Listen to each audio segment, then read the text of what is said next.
If you can teach people to stand up in the face of the things they're afraid of, they get stronger.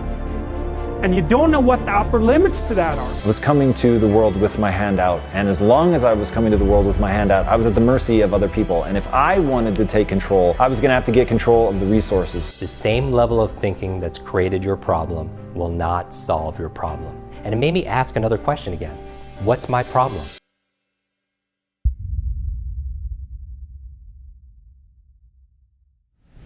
So if your life isn't everything it could be, you could ask yourself, well, what would happen if you just stopped wasting the opportunities that are in front of you? You'd be, who knows how much more efficient? 10 times more efficient, 20 times more efficient. That's the Pareto distribution. You have no idea how efficient people get. It's off the charts. Well, and if we all got our act together collectively and stopped making things worse, because that's another thing people do all the time. Not only do they not do what they should to make things better, they actively attempt to make things worse because they're spiteful or resentful or arrogant or deceitful or homicidal or genocidal or all of those things all bundled together in an absolutely pathological package. If people stopped really trying just to make things worse, we have no idea how much better they would get just because of that. So there's this weird dynamic that's part of the existential system of ideas between human vulnerability, social judgment, both of which are major causes of suffering, and the failure of individuals to adopt the responsibility that they know they should adopt. You know, if you take people, and I've told you this, and you expose them voluntarily to things that they are avoiding and are afraid of, you know, that they know they need to overcome in order to meet their goals, their self-defined goals. If you can teach people to stand up in the face of the things they're afraid of, they get stronger. And you don't know what the upper limits to that are, because you might ask yourself, like, if for 10 years, if you didn't avoid doing what you knew you needed to do, by your own definitions, right, within the value structure that you've created, to the degree that you've done that, what would you be like? Well, you know, there are remarkable people who come into the world from time to time, and there are people who do find out over decades-long periods what they could be like if they were who they were, if they spoke their being forward. And they get stronger and stronger and stronger, and we don't know the limits to that. We do not know the limits to that. And so you could say, well, in part, perhaps the reason that you're suffering unbearably can be left at your feet, because you're not everything you could be, and you know it. And of course, that's a terrible thing to admit, and it's a terrible thing to consider, but there's real promise in it, right? Because it means that perhaps there's another way that you could look at the world, and another way that you could act in the world, so what it would reflect back to you would be much better than what it reflects back to you now. So you might say, well, what would happen if you abided by your conscience for 5 years or for 10 years? What sort of position might you be in? What sort of family might you have? What sort of relationship might you be able to forge? And you could be bloody sure that a relationship that's forged on the basis of who you actually are is going to be a lot stronger and more welcome than one that's forged on the basis of who you aren't. And it's a great basis upon which to bring children into the world, for example, because you can have an actual relationship with them instead of torturing them half to death, which is what happens in a tremendously large minority of cases. Because it isn't merely that your fate depends on whether or not you get your act together and to what degree you decide that you're going to live out your own genuine being. It isn't only your fate, it's the fate of everyone that you're networked with. And so, you know, you think, well, there's 7 billion people in the world, and who are you? You're just one little dust mote among that 7 billion, and so it really doesn't matter what you do or don't do, but that's simply not the case. It's the wrong model, because you're at the center of a network. You're a node in a network. Of course, that's even more true now that we have social media. You'll know 1,000 people, at least over the course of your life. And they'll know 1,000 people each, and that puts you one person away from 1 million, and 2 persons away from 1 billion. And so that's how you're connected, and the things you do, they're like dropping a stone in a pond. The ripples move outward, and they affect things in ways that you can't fully comprehend, and it means that the things that you do and that you don't do are far more important than you think.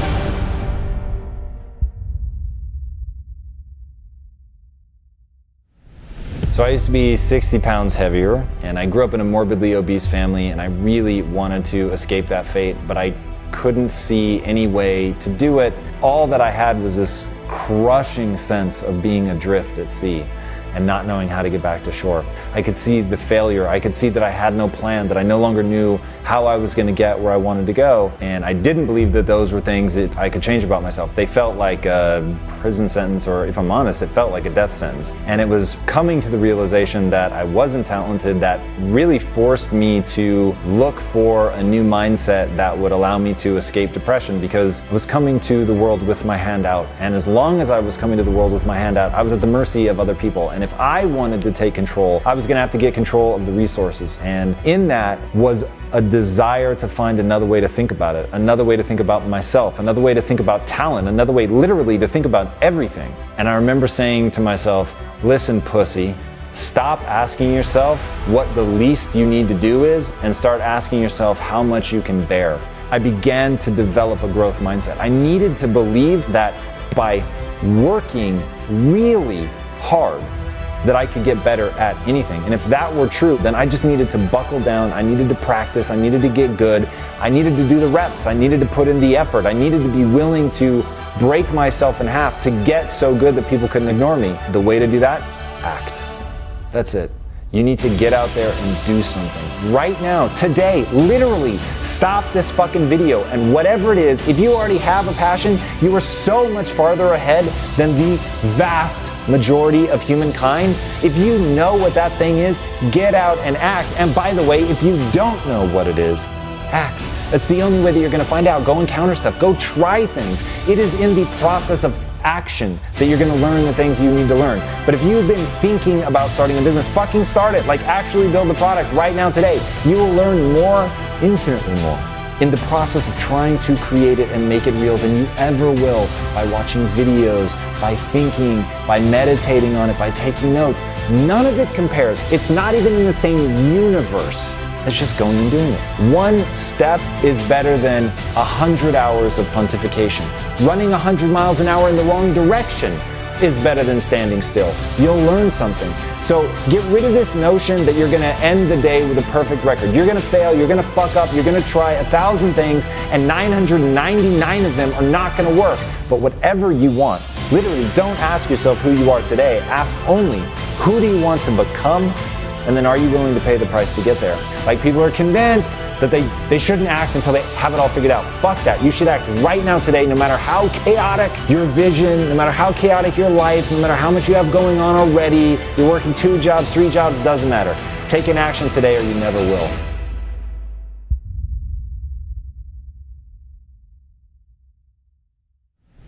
A lot of people don't know that I had a brain injury when I was a child. One day at school, somebody says, hey, look at all the fire engines outside. And most of the kids in the class never saw a fire engine, and firefighters are like my heroes. I want to see it. I take my chair and I carry it to the windowsill, I put it down here, and I climb on it, and I can just kind of see the outline of it, and I see the firefighters, and I'm on my bliss. And just when I had that highest moment, one of the other kids is grabbing my chair.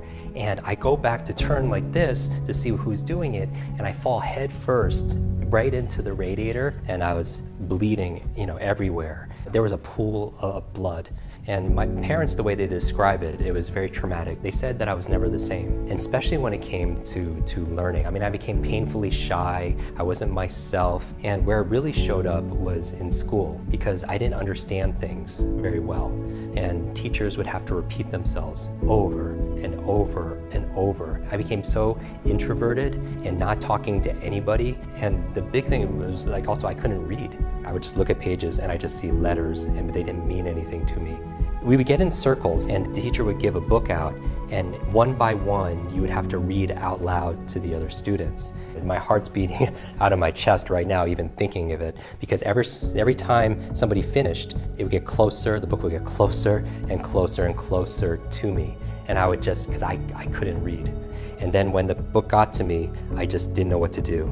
And I would just stare at it and I would just start crying. The teacher would come and take the book and then pass it on to the next person. And I remember my teacher pointing to me, talking to another adult, saying, that's the boy with the broken brain. And I always thought, it really pushed something deep inside of me, saying that I'm not enough. There's something that was wrong with me, that I wasn't like everybody else, that I couldn't be like them. And it took me actually an extra 3 years to learn how to read. I taught myself by reading comic books when my parents thought I was sleeping. I would be under the covers with my flashlight every night looking at the pictures. My favorite comic books growing up were the X-Men.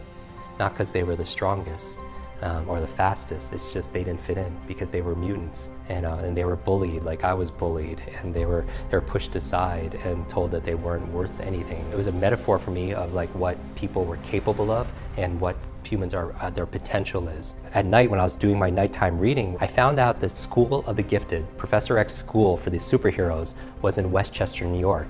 And that's where I grew up, in the suburbs of New York City. The next day, I got on my bicycle and I started riding around my neighborhood trying to find the school for the X-Men.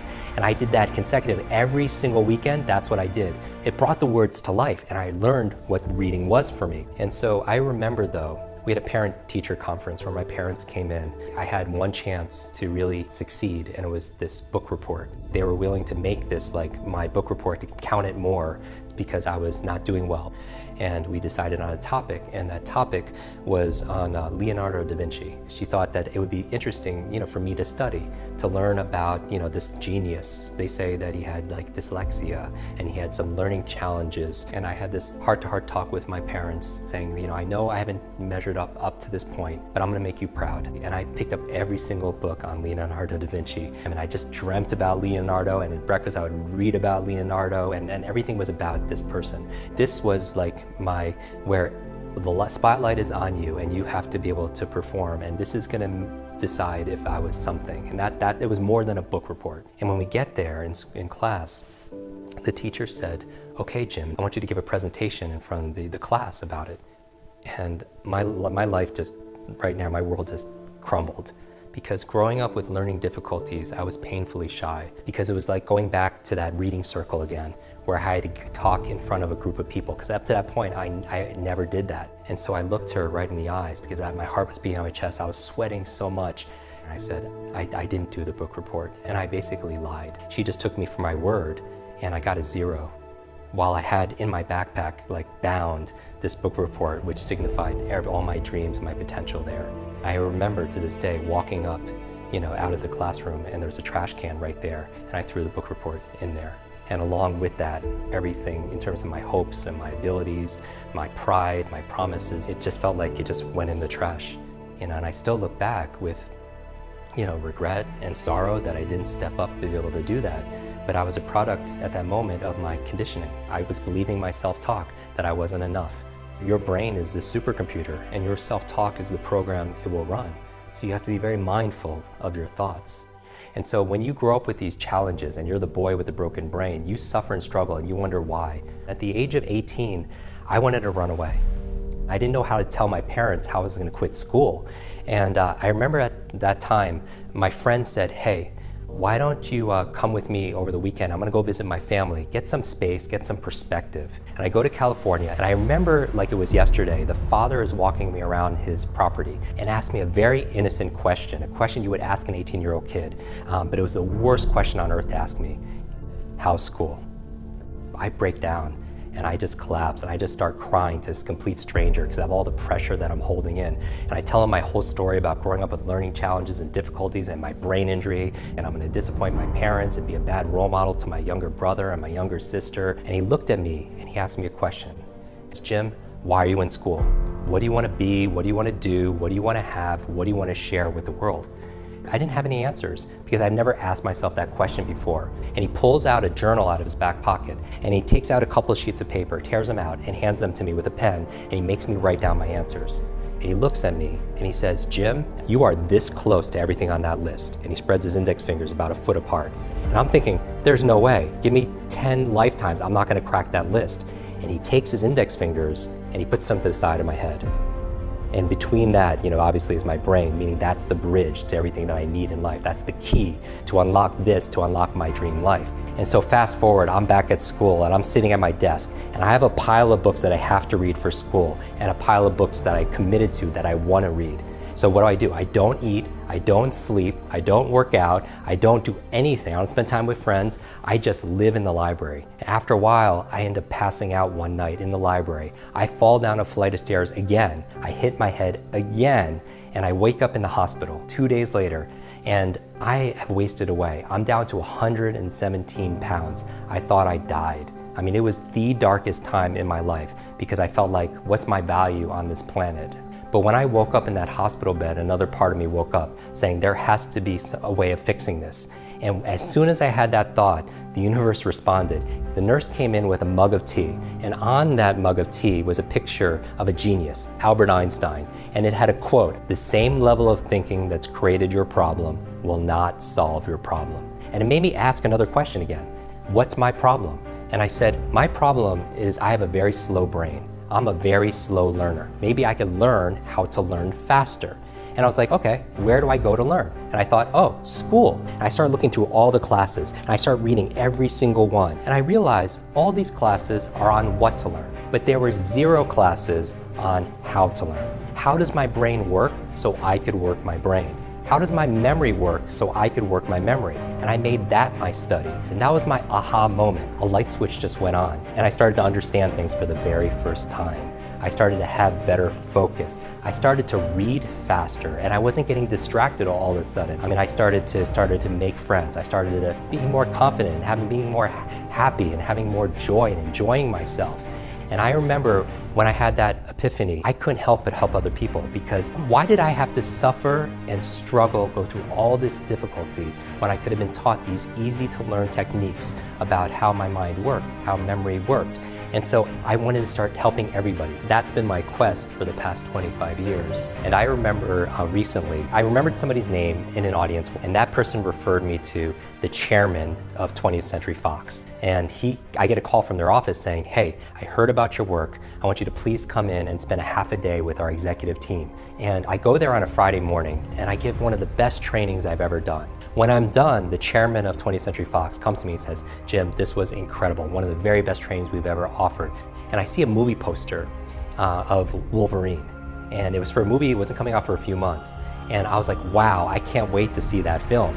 And the chairman comes to me, he says, Jim, I didn't know you liked superheroes. Like, we have another 30 days of filming the new X-Men movie in Montreal. How would you like to go there and be there and just experience it? And I was like, that's incredible. I'd never been on a movie set before. And so he picks me up the next morning, Saturday morning, 8 o'clock. We get on the plane, they call it the X-Jet. Waiting on the plane for me is the entire cast of X-Men. I see Wolverine and Professor X, and I'm sitting between Jennifer Lawrence and Halle Berry, and I get to share some of my brain tips and speed reading and memory tips to these amazing superheroes. And when we get to Montreal, the very first scene took place in Charles Xavier's superhero school. And I'm still this 9-year-old boy, and I'm looking at this school, the place I've always dreamed, that I've always searched and seeked for. And I got to see my superheroes come to life right in front of me. When I go home after that, there's a package waiting for me. And it's the size of maybe a television. And I open it up, and it's this photograph of me and the entire cast of X-Men. There's a note in there from the chairman of Fox. And it says, Jim, thank you so much for sharing your superpowers with all of us. I know you've been looking for your superhero school ever since you were a child. Here's your class photo. What I've learned is this. A lot of people say, oh, I'm not that smart, or how smart am I, or how smart are my kids? They're asking the wrong question. It's not how smart you are, it's how are you smart. A superhero for me is somebody who is on the path of discovering and developing their superpowers, like their strengths, their unique ability, their unique talents. And I feel like the world needs more superheroes, and the world deserves more of us to be able to show up, that there's a superhero version of all of us. Find your superpower.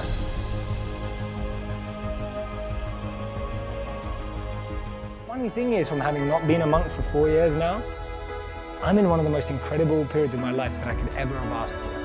And so much of that is based on the fact that I decided to do something different.